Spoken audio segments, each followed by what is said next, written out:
Okay, this is Mama's fruit bowl, and ever since I can remember, just the smallest size of me just was around, and I was always fascinated by it. I felt like it was the most beautiful thing I'd ever seen in my life, and so down the way I asked Mama, I told her, I said, when you die, I must have been about 7 or 8 years old. But I said, Mama, when you die, I want that bowl. And she says, okay, says, well, it's yours. But says, let's don't do anything with it right now. Says, let's just leave it where it is. And then when the time comes, you take it. Says, it's yours.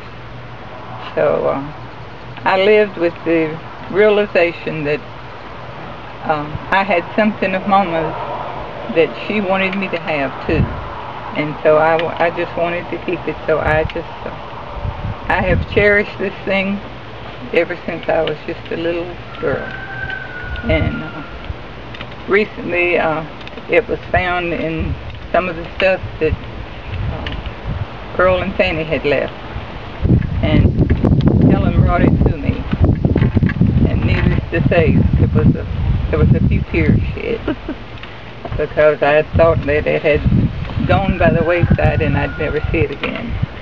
But I am so thrilled, and I just, Mama used it for a fruit bowl. Mm-hmm. But when she didn't use it for a fruit bowl. It sat on top of a cabinet in her dining room. And so we all had the pleasure of it. It's beautiful. I just love it. I just think it's the prettiest thing, and I think it's called carnival glass. I'm not sure, and I'm not absolutely certain how old it is. But you said it must be around. It's close to 80 or more. 80 years old. It's older I know, than me. because it's always been there. Don't get up. And I don't think there's anything on. No, there's nothing on the bottom of it. But it's still in good shape. Okay, don't turn the camera on.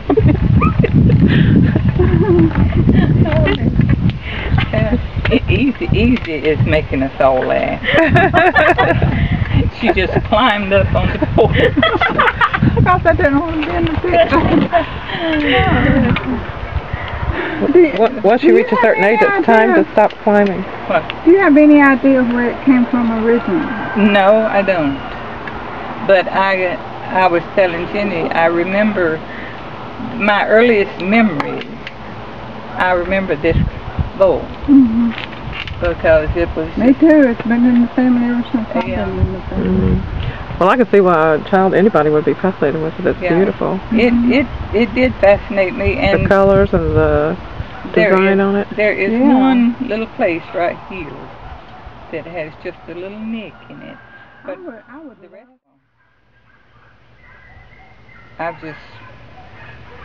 I can just look at it and I can see Mama. Mm-hmm. Brings tears to the eyes. But she was a very special lady. Sounds like it. Any other questions?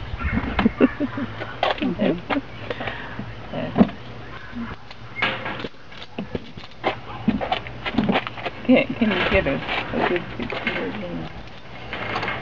Yeah, and I'll snap some pictures of it too. Once we're done with the filming, I can switch it over and take some stills of it. It is beautiful. It is.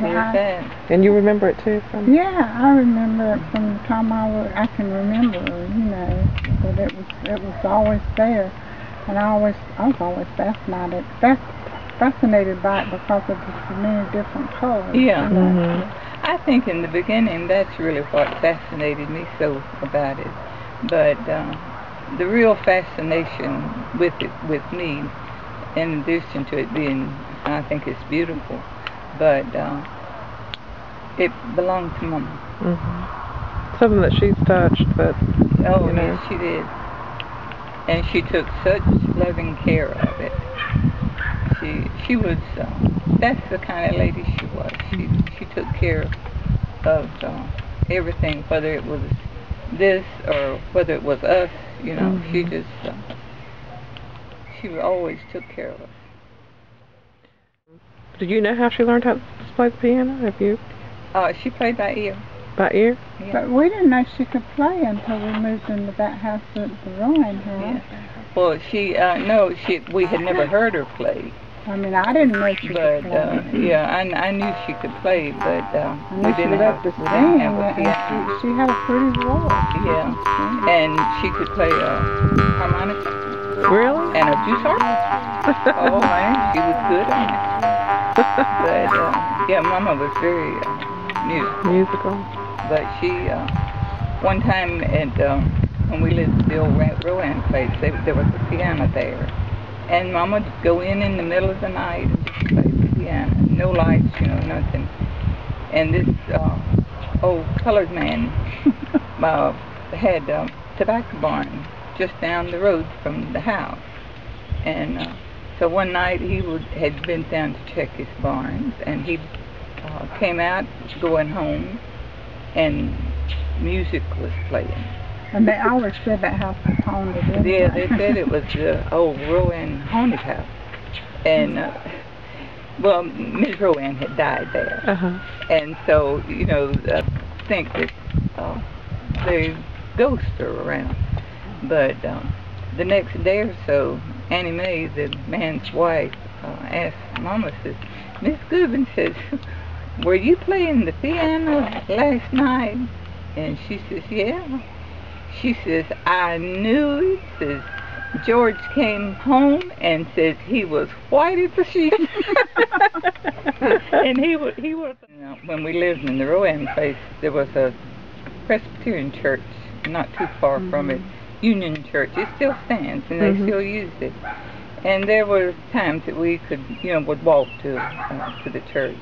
And never will forget one time they were having a Christmas program, and they didn't have electric lights, so they used candles.